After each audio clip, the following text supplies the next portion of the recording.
चलो, hello my dear students, let's start. Capital gain के अच्छे क्वेश्चंस करते हैं। अभी तक क्या क्या कर लिए sir? Basic, residential, IHP, salary, सब हो गया। कैपिटल गेन सर पीजीपी छोड़ दिए? नहीं भाई, छोड़ा नहीं हूँ। जब टोटल इनकम के क्वेश्चन कराऊंगा तो पीजीपी भी कवर कराऊंगा। तो अभी इस पे फोकस करें। आओ sir, let's start. Capital gain के क्वेश्चंस करते हैं एंड आई होप ये जो मैं क्वेश्चंस करा रहा हूँ आप इसे प्रैक्टिस कर रहे हो। भले ही कैलसी में करो, मुझे कोई इशू नहीं है, पर प्रैक्टिस करो सर। प्रैक्टिस कर रहे होगे एंड सेकेंड थिंग, इग्नोर नहीं कर रहे होगे, लाइक करके फ्रेंड्स को शेयर कर रहे होगे। ठीक है, चलो लेट्स स्टार्ट, टाइम वेस्ट नहीं करते। देखो क्या बोल रहे हैं। डिटरमाइन द कैपिटल गेन या loss on transfer of listed equity share. जैसे ही मैं लिस्टेड देखता हूं मेरे दिमाग में 112A आ जाता है सर। ठीक है, STT paid both at the time of acquisition and transfer of shares and units of equity oriented mutual fund. STT paid at the transfer at the time of transfer of unit. क्या यही कहानी है sir? Condition यही है 112A में? हाँ। For the suspend 26 for the suspend year 26-27 and tax if any payable thereon. Sir tax की भी बात हो रही है sir. In the following cases assuming that this are the only transactions covered in 112A। ठीक है, in respect of this एसएससीज। चलो, जो क्वेश्चन में पूछा है वो तो हम सीखेंगे, उससे एक्स्ट्रा भी मैं कुछ चीजें आपको बताऊंगा, तो ध्यान से सुनना सर। ठीक है, देखो क्या बोल रहे हैं। देखो, mister Shagun purchase 300 shares in A limited on 25/2017। जब भी कभी, ध्यान से सुनना सर, जब भी कभी लिस्टेड शेयर 31 जनवरी 2018 से पहले परचेज हुए हो, ठीक है, क्योंकि यहां पर परचेज हुआ है सर पहले, एंड ट्रांसफर, देखो he sold all the shares on 31 May 2025 sir, और बेचा उसके बाद हो। वापस रिपीट करता हूं सर, 31 जनवरी 2018 के पहले खरीदा हो, बेचा बाद में हो, तो उस केस में सर हमें कॉस्ट निकालने में मेहनत करनी पड़ती है सर। सर कैसे मेहनत करनी पड़ती है? हमें कॉस्ट के लिए ना स्टेप फॉलोज करने पड़ते हैं सर। स्टेप याद है? क्या स्टेप था सर? सर स्टेप वन में हम लिखते थे सर कॉस्ट ऑफ एक्विजिशन क्या है, फिर लिखते थे स्टेप 2।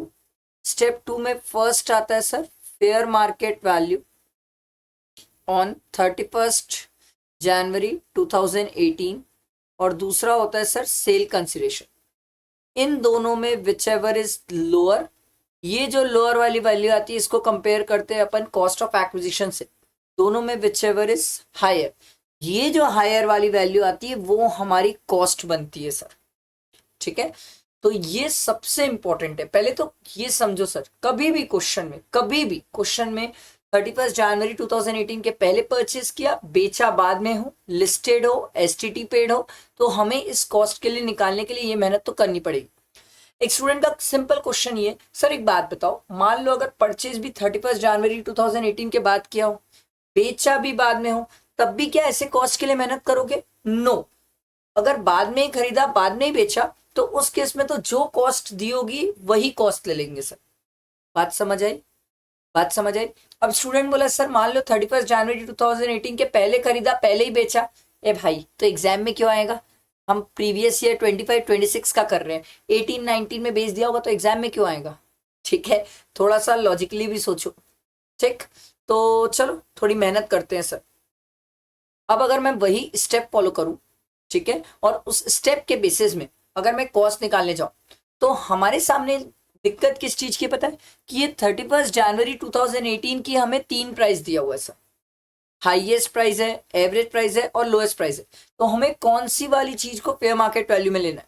एकदम सिंपल सर, अपन हाईएस्ट प्राइस को लेते हैं सर फेयर मार्केट वैल्यू में सर। हाईएस्ट, ये होती है हमारी फेयर मार्केट वैल्यू। ठीक है, ये हमारी होती है sir fair market value, highest वाली प्राइस। ये ध्यान रखना सर, हाईएस्ट वाली प्राइस, हाईएस्ट वाली प्राइस, कंफ्यूज नहीं होना सर, हाईएस्ट वाली प्राइस, क्योंकि बहुत सारे स्टूडेंट फेयर मार्केट वैल्यू को लेके ही कंफ्यूज हो जाते हैं सर। हाईएस्ट वाली प्राइस। तो अब अपन एक काम करते हैं, सीखते हैं इसको। कितने में परचेज किया था सर? 400 में। बेचा कितने में? 1200 में। आओ देखो, मैं ऐसे ही लिखता हूं सर। स्टेप 1 कॉस्ट है सर 400। ठीक, स्टेप 2 सर क्या हमें भी ऐसे एग्जाम में लिख के दिखाना पड़ेगा? ऑब्वियस सी बात है सर। आपको क्या लगता है मैं अपने लिए लिख रहा हूँ? नहीं सर। एक क्वेश्चन, मेरा कंसेप्ट ये, एक स्टूडेंट बहुत अच्छे से सीखे, क्योंकि जब तक सीखेगा नहीं सर कैसे करेगा एग्जाम में।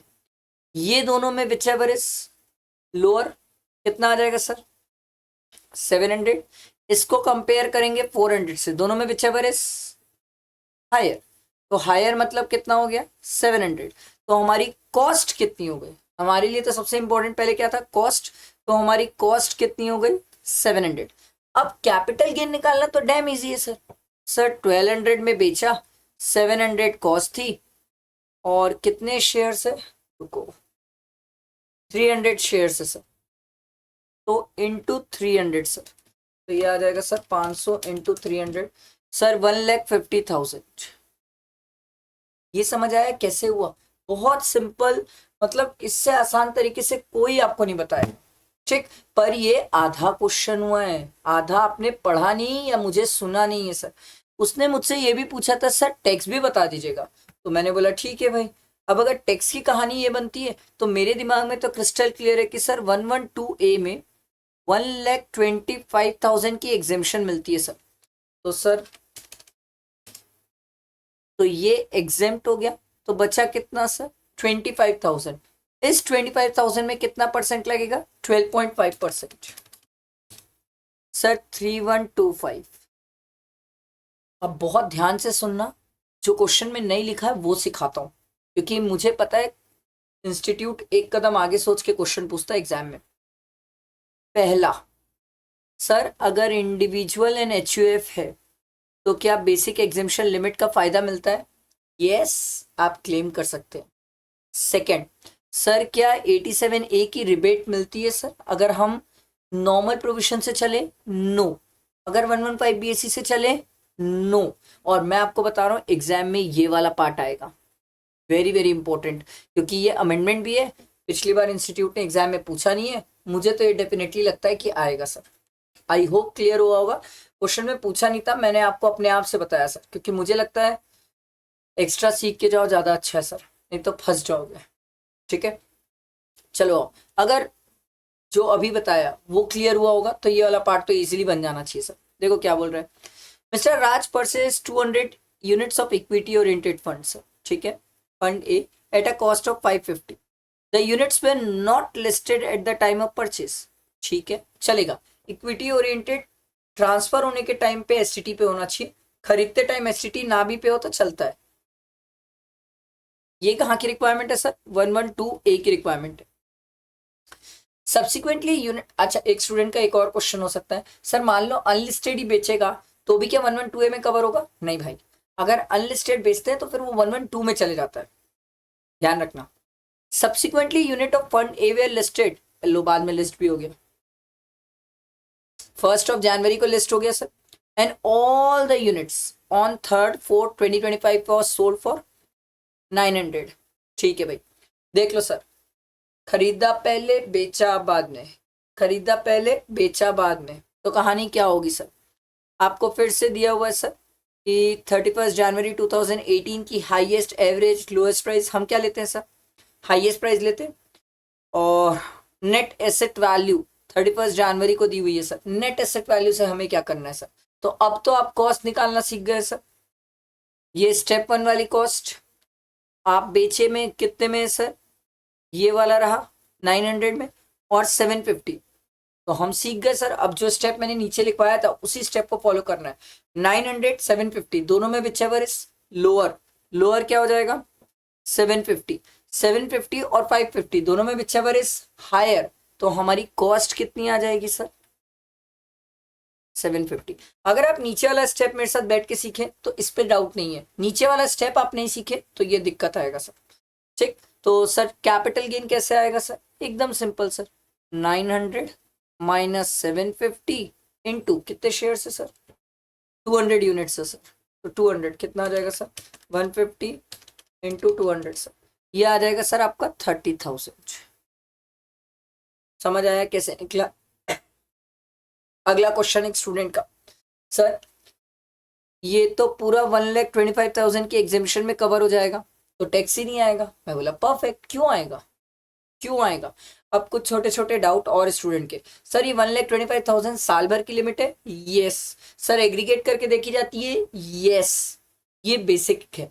अब आप स्टूडेंट एक पूछ सकता था, सर आपने ये दोनों में एग्रीगेट क्यों नहीं किया। अरे भाई आदमी ही अलग है, एक जगह शगुन है और एक जगह राज है, तो एग्रीगेट कैसे कर देता। समझ आई कहानी, क्लियर हुआ ये सबको। आओ नेक्स्ट क्वेश्चन देखते हैं, चलो आओ। हे भगवान, पहले नीचे क्वेश्चन में आगे पढ़ो, हमसे चाहता क्या, compute the income under the head capital gain for the assessment year 26-27। CII दिया हुआ है सर। चलो ठीक है, और देखते हैं। एकदम ध्यान से सुनना सीखना, बहुत अच्छे से सुनना सीखना। देखो, mister Ashish entered into an agreement with mister Dhaval to sell his residential house, ठीक है, located at Navi Mumbai on 16/8/2025 sir, और 80 लाख। कितने में बेचने की बात हुई सर, 80 लाख में। The sale proceed were to be paid in the following manner sir, 20% through account पे, bank draft on the date of agreement. तो डेट ऑफ एग्रीमेंट वाले दिन कैश में पैसा नहीं है, ध्यान रखना। 60% on the date of position and balance after the completion of registration. Mr. Dhaval was handed over the possession of the property on 15/12/2025 and the registry process was completed on 14/1/2026. He paid the sale proceed as per the agreement. मतलब agreement के time पे ये cash में पैसा नहीं दिया है, bank draft से ही दिया सर, ठीक है। The value determined by the stamp duty authority on 16/8/2025 was 90 lakh, whereas on registry date 14/1/2026 was 91,50,000। मैं हर एक स्टूडेंट को बोलता हूँ एकदम अपना सिंपल तरीका है, आप क्या करो, एकदम सिंपल। देखो, कंफ्यूज होना ही क्यों है क्वेश्चन में, सर सेल कंसिडरेशन प्लस 10% करो और चेक करो। सेल कंसिडरेशन 80 लाख प्लस 10% किया सर आपका, अरे यार सर 10% ऐड किया तो ये आ गया 88 लाख। अब क्या करो सर, यहाँ लिखो stamp duty value. Stamp duty value कौन सी लेंगे सर, डेट ऑफ एग्रीमेंट वाले दिन की लेंगे, क्योंकि अदर दिन कैश पे किया है सर। तो एग्रीमेंट वाले दिन की स्टैम्प ड्यूटी वैल्यू दी हुई है सर 90 लाख। सर इस दिन एग्रीमेंट किया ना 90 लाख, तो ये हो गया 90 लाख। अब क्या करो, चेक करो क्या ये वैल्यू ज्यादा आ रही है। यस ये ज्यादा आ रही है। मैं आपको सब केस बताता हूँ, ये वैल्यू ज्यादा आ रही है। ज्यादा आ रही है मतलब सर हमारा सेल कंसिडरेशन कितना हो जाएगा, 90 लाख की हो जाएगा। अब एक स्टूडेंट का क्वेश्चन, मान लो sir in case stamp duty value 85 आती, तो अगर इन केस 85 आती तो ये इसके बीच में कवर हो जाती, तो मेरा सेल कंसिडरेशन 80 हो जाता। सर मान लो अगर स्टैम्प ड्यूटी वैल्यू सर आपका 75 आती, तो उस केस में मेरा सेल कंसिडरेशन 80 हो जाता। सब केस समझा दिया सर, इससे ऊपर तो कुछ आता ही नहीं है। हर एक केस तो मैंने आपको बता दिया सर, समझ आया, ये हर एक केस समझ आया, ठीक है। बाकी केसेस मैं मिटा देता हूं सर, क्योंकि रीजन ये है वो हमारे इसमें कवर नहीं होता है सर, इस क्वेश्चन के लिए रिलेवेंट नहीं है, ठीक है। ये जो तरीका है ना निकालने का, प्लस 10% करके लिख के चेक करना, ये इतना अल्टीमेट तरीका है, इसके बाद कभी कोई कंफ्यूज नहीं होता है, क्योंकि बहुत सिंपल तरीके से आंखों के सामने दिखता है सर। लिखो और लिखोगे तो आपको ऑटोमेटिक समझ आएगा सर, ठीक है। तो सर इस क्वेश्चन के लिए अगर मैं बात करूं तो मेरा सेल कंसिडरेशन कितना हो जाएगा, सर मेरा सेल कंसिडरेशन कितना हो गया 90 लाख, क्लियर है। तो कैपिटल गेन तो बहुत इजीली निकल जाएगा सर, 90 लाख का capital gain, sorry sale consideration minus cost of acquisition वगैरह ढूंढते हैं सर। चलो, mister Ashish has acquired the property on 1/4/2001 for 20 lakh. After recovering the sale proceed from Dhawan, he purchased another residential house property sir. क्या बेचा, घर। क्या खरीदा, घर। घर के बदले घर, सेक्शन 54, ठीक है।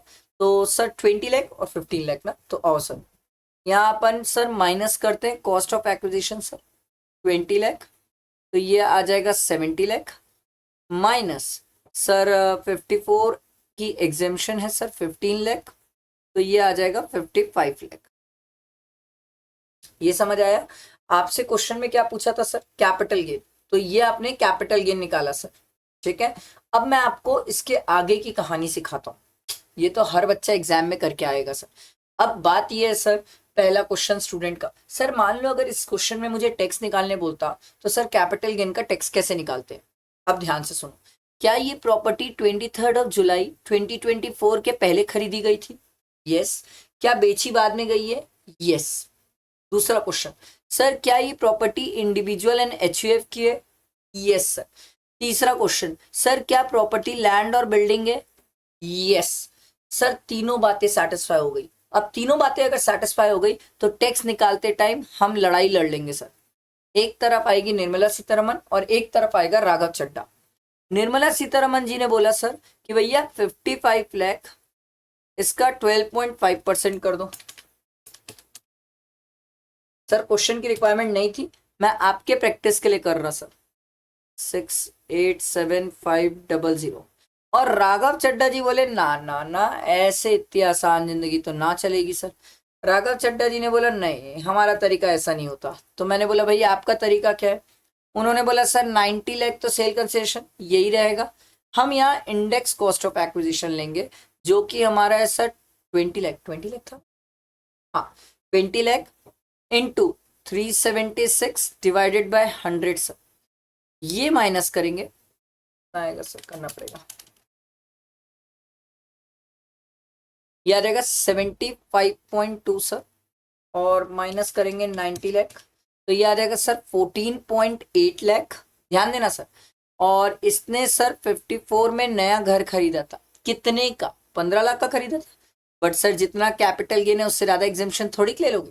तो राघव चड्ढा जी के हिसाब से तो टैक्स ही नहीं आएगा। तो मेरे को अगर एग्जाम में क्वेश्चन में टैक्स निकालने बोलता तो मैं बोलता भाई राघव चड्ढा जी अच्छे लगे मुझे, क्योंकि सर टैक्स ही नहीं आ रहा है उनके हिसाब से, और निर्मला सीतारमन जी के हिसाब से टैक्स आ रहा है सर। समझ आया? ये मैं आप लोगों के लिए एक्स्ट्रा कुछ एफर्ट्स दिया, एक्स्ट्रा आपके लिए किया ताकि एक स्टूडेंट इसको याद रख सके सर कि टैक्स निकालना कब है, कब इंडेक्सेशन होता है, कब नहीं होता है। एक स्टूडेंट ने बोला सर मान लो ये जो आपने 3 कंडीशन बोली थी, अगर ये 3 कंडीशन सेटिस्फाई नहीं होती तो क्या उस केस में ये जो टैक्स निकालने में आपने मेहनत की वो हमें करना होता? नो, नहीं करना होता। उस केस में तो फिर निर्मला सीतारमन जी ही जीत गई है सर। समझ आई कहानी? आई होप क्लियर हुआ होगा। ये मैंने आप लोगों के लिए एक्स्ट्रा एफर्ट देके मेहनत करके सिखाया ताकि एक स्टूडेंट के दिमाग में बहुत अच्छी क्लैरिटी रहे सर, बहुत ही अच्छी क्लैरिटी रहे। ठीक है, आओ नेक्स्ट क्वेश्चन देखते हैं। ध्यान दो, नेक्स्ट क्वेश्चन देखो। थर्ड क्वेश्चन में क्या बोलता है? Compute the capital gain chargeable to tax for the assessment year 26-27। CII वगैरह दिया हुआ है सर। ठीक है। Mister Asif bought a vacant land for 80 lakh. ठीक। Registration and other expense were 10% of the cost of land. ठीक। तो मतलब इसकी जो कॉस्ट ऑफ एक्विजिशन है वो 88 लाख है, 10%। He constructed a residential building on the said land for 100 lakh during the financial year. तो कॉस्ट ऑफ इम्प्रूवमेंट, सर आपको कॉस्ट ऑफ इम्प्रूवमेंट दी हुई है सर। ठीक है, 100 lakh. He entered into an agreement for sale of the above said residential house with Mr. Hari, not a relative, in July 2025 sir. देख लो sir, घर पहले खरीदा बेचा बाद में सर। इस केस में टैक्स की प्रैक्टिस आप करेंगे सर। निर्मला सीतारमन, राघव चड्ढा, टैक्स की प्रैक्टिस आप करेंगे सर। और पता है एक अच्छी बात सिखाता हूँ, मतलब इवन आप ऊपर वाले क्वेश्चन के लिए भी ये बात सोच सकते थे। जनरली कोई स्टूडेंट सोचता नहीं है, कोई स्टूडेंट नहीं सोचता है, क्योंकि वो इस तरीके से कनेक्ट करके नहीं पढ़ता है सर, कोई नहीं पढ़ता है। पता है बात ये है सर कि ये 80 लाख में बेचा था, पता है, मतलब 50 लाख से ऊपर में बेचा था। आपको पता नहीं मेरे हिसाब से कितने स्टूडेंट को TDS के सेक्शन आते हैं सर याद, 194 आई है। ये भी सोचना चाहिए पता है आपको एग्जाम में। और ये अगर हो सके एक लाइनर कोट कर दो कि सर 50 लाख से ऊपर में ट्रांसफर किया तो 194 आई ए भी एप्लीकेबल है सर। अब आप बोलोगे सर क्वेश्चन की रिक्वायरमेंट तो नहीं है, नहीं है, बट नॉलेज है, कोई चीज आपको पता है, डेफिनेटली आप इसको याद रख सकते हो, कनेक्टिविटी में याद रख सकते हो। और ऐसे तरीके से आप टेक्स्ट प्रिपेयर कर रहे हो ना तो बहुत अच्छा प्रिपेयर कर रहे हो सर। नहीं तो फिर तो आप चैप्टर वाइज पढ़ रहे हो सर, और चैप्टर वाइज पढ़ने में दिक्कत ये है कि कुछ अगर कनेक्ट करके पूछ दिया एग्जाम में तो बैंड बच जाएगी सर। और 90% ऑफ द स्टूडेंट की GST और इनकम टैक्स में वही बैंड बचती है जब वो कनेक्ट करके 2-3 चीजें देखता है सर। ठीक है, चलो देखते हैं आगे। ये तो समझते हैं क्वेश्चन। देखो, the sale consideration was 600 lakh and on the date of agreement mister Asif receive 20 lakh in cash. Sir cash में रिसीव किया है तो हम जो स्टैम्प ड्यूटी वैल्यू देखेंगे डेट ऑफ रजिस्ट्री की देखेंगे सर। अब ढूंढते हैं रजिस्ट्री कब हुई। तो stamp duty value sir agreement वाले दिन की इररिलेवेंट है। Sale deed was executed and registered on 10/2/2026 for the agreed consideration. However, the stamp duty value authority has revised the value. Hence, the value of the property for the stamp duty purpose was 670 lakh. हमारे लिए ये काम का है। अब मेरे हिसाब से एक स्टूडेंट सीख गया sir, sale consideration plus 10%, sir 600 plus 10%, 660, stamp duty value sir 670 ज्यादा है, हमारा सेल कंसिडरेशन भी यही हो जाएगा 670। तो 670 माइनस 88 माइनस 100, ठीक है। अच्छा ब्रोकरेज भी है sir, 1% as brokerage on sale consideration, very very important, on sale consideration. Sir sale consideration कितना है 600, गलती से 670 का 1% मत कर देना। तो सर 600 लाख उसका 1% सर माइनस कर लो 6 ब्रोकरेज का। और कुछ बचा? Subsequent to sale mister Asif made an investment in NHAI bond sir. क्या कर सकते हैं? हाँ, मेरा आप लोगों से एक क्वेश्चन है, अगर आप लोग इतना ही टैक्स पढ़ रहे हो, समझ रहे हो, सीख रहे हो, तो मेरे पास एक आप लोग के लिए क्वेश्चन है। क्या मैं शेयर्स बेच के, वापस सुन लेना और नीचे कमेंट करके आंसर करना, क्या मैं शेयर्स बेच के 54 EC क्लेम कर सकता हूं? सिंपल क्वेश्चन, क्या मैं शेयर्स बेच के 54 EC क्लेम कर सकता हूं? आराम से आंसर करना, ठीक है। हाँ था मैं, ठीक है। तो सर 45 लाख का NHAI में इन्वेस्ट किया सर, तो ये तो मिल जाएगा सर। बट सर जिस दिन से रजिस्ट्री हुई है वहां से 6 मंथ्स देखा जाएगा सर। तो यहां से 6 मंथ्स कहां तक जाएगा सर? 9/8/26 सर। सर इसके पहले अगर 54 EC के बॉन्ड्स में डाला पैसा तो मिलेगा, नहीं तो नहीं मिलेगा। तो ये तो पहले डल गया है। नेक्स्ट वाला भी क्या पहले डल गया है? हाँ सर नेक्स्ट वाला भी पहले डल गया है। तो सर अगर दोनों पहले डल गया है तो सर ये 15 और ये 45, 15 और 45 कितना हो गया सर? ये हो जाएगा आपका 60। बट सर 54 EC हमें डिडक्शन कितनी देता है सर? मैक्सिमम मतलब एग्जेम्पशन कितनी देता है? 50 लाख की। तो माइनस 50 लाख, ये आपका आ जाएगा sir 670 minus 88 minus 100 minus 6 minus 50। ये आपका 426 का कैपिटल गेन आ रहा है। आपसे पूछा ना कैपिटल गेन कितना है? 426। समझ आया कैसे सॉल्व हुआ? यही चीज मैं प्रैक्टिस बैच में लिखा के सिखाता हूँ और फिर उसमें बैठा के एक एक चीज बताता भी हूँ सर कि निर्मला सीतारमन, राघव चड्ढा, इसीलिए एक स्टूडेंट का ऐसे प्रैक्टिस करना बहुत जरूरी होता है, बहुत जरूरी, बहुत जरूरी सर, बहुत जरूरी, ठीक है। और नेक्स्ट क्वेश्चन देखते हैं। Mister Soham a builder entered into an agreement on 1/4 sir builder है सर। बिल्डर जैसी देखा मेरे दिमाग में सेक्शन 43 CA चला सर, ठीक है। With Mr. Aman to transfer 4th floor in a tower A of a new project for 1,50 lakh. He received 25 lakh in cash. ये नहीं करना चाहिए था। Stamp duty value of such floor on that date. उस दिन ये थी sir. Sale deed was executed on 15/6/2025. However, the stamp duty value कब हो गई? कितनी हो गई सर? 1,75 lakh. अब ध्यान से सुनना, जो बेचा वो एज अ कैसे बेचा सर? स्टॉक इन ट्रेड, क्योंकि बिल्डर था। जो खरीदा वो एज अ कैपिटल एसेट खरीदा, जो खरीदा एज अ कैपिटल एसेट खरीदा, तो उसके हाथ में IUS सोचेंगे हम। कैसे सोचेंगे सर? सिंपल है, सेल कंसिडरेशन प्लस 10%, फिर वही बात, सेल कंसिडरेशन 1.5 प्लस 10% करूंगा तो ये 1.65 आ जाएगा। मेरे ख्याल से तो यही आएगा, 1.65 आ जाएगा। सर हमारे लिए स्टैम्प ड्यूटी वैल्यू कितनी काम की है सर? सर हमारी स्टैम्प ड्यूटी वैल्यू तो सर 1.75 है। सर क्या ये एक्सीड कर रही है? हाँ सर। तो हमारा सेल कंसिडरेशन 43 CA के हिसाब से क्या हो जाएगा? 1.75। Crystal clear. अब जो खरीदा कितने में खरीदा सर? 1,50 लाख में। तो हमने सर सेक्शन 56 में सीख के आया था कि सर ये 10% तो चेक करते हैं एंड 50,000 को चेक करते सर। तो सर ऑब्वियसली 10% एंड 50,000 से ज्यादा का गैप है। कैसे सर? 1.75 माइनस 1.50 सर, तो ये 0.25 लाख। तो सर 10% एंड 50,000 से ज्यादा का गैप हो गया। ज्यादा का गैप हो गया मतलब सर जो रिसिपिएंट है, जिसने खरीदा है उसके हाथ में आईयूएस में टैक्सेबल। कभी भी कैपिटल गेन में ना, कभी भी कैपिटल गेन में, इस क्वेश्चन में तो ठीक है बोला है कि सोहम और अमन दोनों के हाथ में बताओ, नहीं तो भी आपके दिमाग में ऐसे चलना चाहिए सर, क्योंकि टोटल इनकम के क्वेश्चन में बहुत रिलेवेंट होता है, बहुत रिलेवेंट होता है सर। ठीक है, जो बेचा और जो खरीदा दोनों के पॉइंट ऑफ व्यू से सोचा करो सर। एक स्टूडेंट के मन में क्वेश्चन आ सकता था, सर एक बात बताओ, बिल्डर ने अगर बिल्डर को बेच दिया तो सेक्शन 56 अप्लाई होता है? नो, नहीं होता सर। सेक्शन 56 तब अप्लाई होगा जब वो कैपिटल एसेट जैसे ट्रांसफर हुआ है सर। ये कोई नहीं बताता, ये बहुत इंपॉर्टेंट बात है, पता है आपको, ये बहुत इंपॉर्टेंट, इंस्टीट्यूट इसको चेक नहीं करती है इंटर लेवल पे, बट ये बहुत इंपॉर्टेंट बात है सर।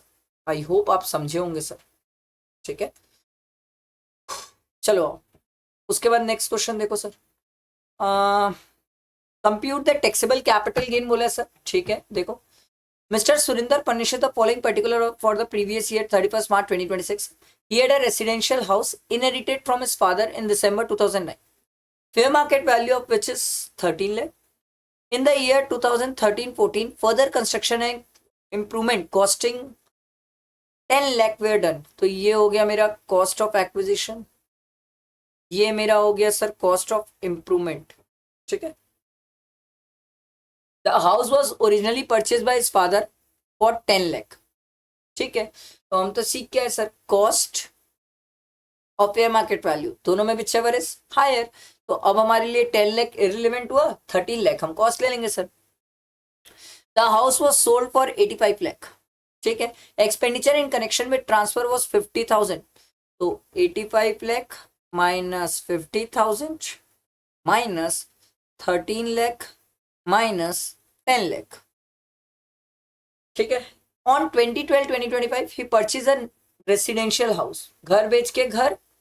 ठीक है, तो इस केस में हम क्या ले लेंगे सर, सेक्शन 54 में एग्जेम्पशन। तो ये कितना आ जाएगा सर, ये आ जाएगा 85 lakh minus 50,000 minus 13 lakh minus 10 lakh minus 12 lakh, ये आ रहा है सर 49 लाख 50,000।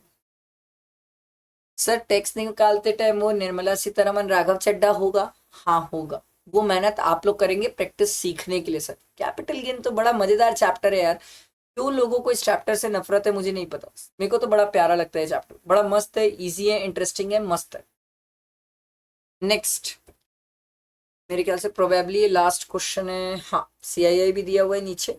सर आपको और भी लेक्चर्स वगैरह, टॉप क्वेश्चंस, मास्टर क्वेश्चन सब चाहिए, यहाँ मिल जाएगा सर। ठीक है, आप इनमें क्लिक कर सकते हैं। देखो क्या दिया हुआ है, कंप्यूट कैपिटल गेन बोले, if mister Raj exercise the option of shifting out of the default tax regime. Sir एक क्वेश्चन था, ये 115 बीएससी का कैपिटल गेन में कोई इफेक्ट पड़ता है? हाँ सर, हम तो पूरा कैपिटल गेन पढ़े, कहीं इफेक्ट नहीं था मेरे भाया। जब टैक्स निकालते हो ना सर और बेसिक एग्जेम्पशन लिमिट का फायदा देते हो तब फर्क पड़ता है, नॉर्मली ऐसे कोई फर्क नहीं पड़ता। जब आप बेसिक एग्जेम्पशन लिमिट का बेनिफिट देते हो तब फर्क पड़ता है, ध्यान रखना। ठीक है, चलो देखते हैं। Mister Raj, a resident individual age 69 years, sold an urban agricultural land for 75 lakh to Mr. Vipul on December 15, 2025, when the stamp duty value of the agricultural land, ओ भाई साहब एग्रीकल्चर लैंड है, एग्रीकल्चर लैंड है, ठीक है, ध्यान रखने वाली बात है सर। सर आप एग्रीकल्चर लैंड को लेके ध्यान रखने वाली बात क्यों बोले? पहली बात तो ये अर्बन एग्रीकल्चर लैंड है, कैपिटल एसेट है, रूरल होता तो पढ़ता ही नहीं, क्वेश्चन आगे छोड़ दिया होता। दूसरा सर, अगर अर्बन एग्रीकल्चर लैंड है तो सेक्शन 1037 जिंदा है सर, और 1037 आपको ये बोलता है, मैं आपको याद दिलाता हूँ, 1037 ये बोलता है सर कि अगर अर्बन एग्रीकल्चर लैंड अगर आप बेचने के पहले, अगर आप इंडिविजुअल एचयूएफ है और उसको पिछले 2 साल अगर आपने एग्रीकल्चर पर्पज के लिए यूज किया तो कल के दिन एग्रीकल्चर लैंड को बेच के भी आप बेनिफिट ले सकते हैं सर, एग्जेम्पशन 1037 का बेनिफिट ले सकते हैं, 1037 का बेनिफिट ले सकते हैं। पर ये 1037 तब मिलता है जब गवर्नमेंट कंपलसरी एक्वायर कर ले या आप बेचे, ये खास बात है, ये आपको ध्यान रखना है सर। ठीक है, ये आपको सोचना है। अरे बहुत सारे स्टूडेंट तो मुझसे ये भी पूछ सकते हैं सर ये 1037 सेक्शन है भी कि नहीं, है सर, है। ठीक है, प्रैक्टिकली ये सेक्शन एप्लीकेबल है और एग्जाम के लिए इंपॉर्टेंट है। तो चलो देखो, आगे देखो, एक बात मेरे को लग रहा है बता ही देता हूँ, नहीं तो बाद में स्टूडेंट के दिमाग में डाउट आएगा, फिर वो मतलब मैसेज करके कंफ्यूज होंगे। देखो सर 1037 तब मिलता है जब गवर्नमेंट कंपलसरी एक्विजिशन करे, ठीक है। अगर कंपलसरी एक्विजिशन वाली कहानी नहीं है तो उस केस में आपके पास सेक्शन 54B जिंदा है, जिसके बेसिस में आप क्या कर सकते हो, एग्जेम्पशन ले सकते हो। प्रोवाइडेड कंडीशन वही है सर, इंडिविजुअल एचयूएफ 2 साल पहले सर उसको एग्रीकल्चर पर्पस के लिए यूज कर रहा हूँ। आपको मेरे हिसाब से ये दोनों मोस्ट इंपॉर्टेंट है, याद रखना चाहिए इन कनेक्शन। गवर्नमेंट लेके गई 1037 में एग्जेम्पशन लूंगा, सर गवर्नमेंट नहीं ली, मैंने बेचा है सर, बट सर उस केस में मैं 54B ले सकता हूँ। ये नहीं सोचते हैं स्टूडेंट, एक ही स्टूडेंट ज्यादातर 54B में ही अटक गए, 1037 तो भूल ही जाते हैं सर। तो देखो सर अर्बन एग्रीकल्चर लैंड बेचा सर 75 लाख में to Mr. Vipul on 15 December 2025 when the stamp duty value of the agricultural land was 95 lakh. However, the agreement to sell the agricultural land was entered on 15 July 2025 and Vipul gave 4 lakh through IMPS. Sir क्या ये भी online माना जाता है? हाँ ये भी online ही है सर। स्टैम्प ड्यूटी वैल्यू उस दिन कितनी थी सर? 85। अब तो सीख गए, 75 लाख प्लस 10%, ये तो मेरे को भी करना पड़ेगा, 75 अब प्लस 10% सर, ये आ रहा है 82.5। मेरी स्टैम्प ड्यूटी वैल्यू कितनी है? 85। क्या ये इससे ज्यादा है? हाँ सर ज्यादा है। तो मेरा सेल कंसेशन कितना हो गया? 85। सर मैंने ब्रोकरेज पे किए sir 1% of the sale consideration sir, तो सेल कंसिडरेशन कितना था मेरा? 75 लाख। 75 लाख का 1% सर, तो माइनस कर लेंगे, कैपिटल गेन अपन आराम से निकाल लेंगे सर। कैपिटल गेन के लिए सर 85 माइनस 75,000, ठीक है। उसके बाद आगे बढ़ती है, the land was purchase by him on May 15, 2002 sir, ठीक है, and it was use for agriculture purpose by him since it's purchase. Low sir सामने से हिंट किया सर, 54B क्लेम कर लेना सर, सामने से हिंट कर दिया सर, अब तो क्वेश्चन में कुछ बचा ही नहीं। चलो, mister Raj purchase another rural land in rural area in January 1st 2026 for 40 lakh. क्या एग्जेम्पशन क्लेम कर सकता हूँ 40 लाख? हाँ सर। तो बस इतना ही तो पूछा था हमसे, तो बताओ कितना आ रहा है sir? 85 lakh minus 75,000 minus 10 lakh 85,000 minus 40 lakh, ये आ रहा है सर 33 लाख 40,000 सर। आई बात समझ बैठा है दिमाग में? आई होप क्लियर हुआ होगा, ये मैंने पूरा समझाया आपको।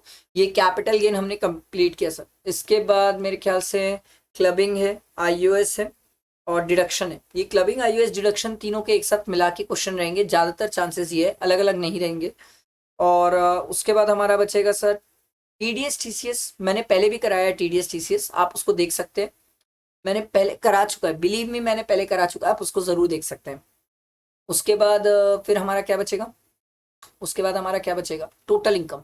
टोटल इनकम और रिटर्न वाले चैप्टर का भी बहुत सारे स्टूडेंट बोल रहे थे सर कुछ थ्योरी क्वेश्चन करवा दो, तो रिटर्न चैप्टर की भी अपन ट्राई करेंगे सर, ठीक। इस चैनल पे बने रहो। ये जितने भी PDFs है सब टेलीग्राम ग्रुप और व्हाट्सएप ग्रुप में ही शेयर करूंगा मैं अपने वाले, और कहीं शेयर नहीं करूंगा। तो आप कहीं और अगर रहेंगे तो आपको ये PDFs नहीं मिलने वाला सर, ठीक है। तो लाइक करना, फ्रेंड्स का शेयर करना। Thank you.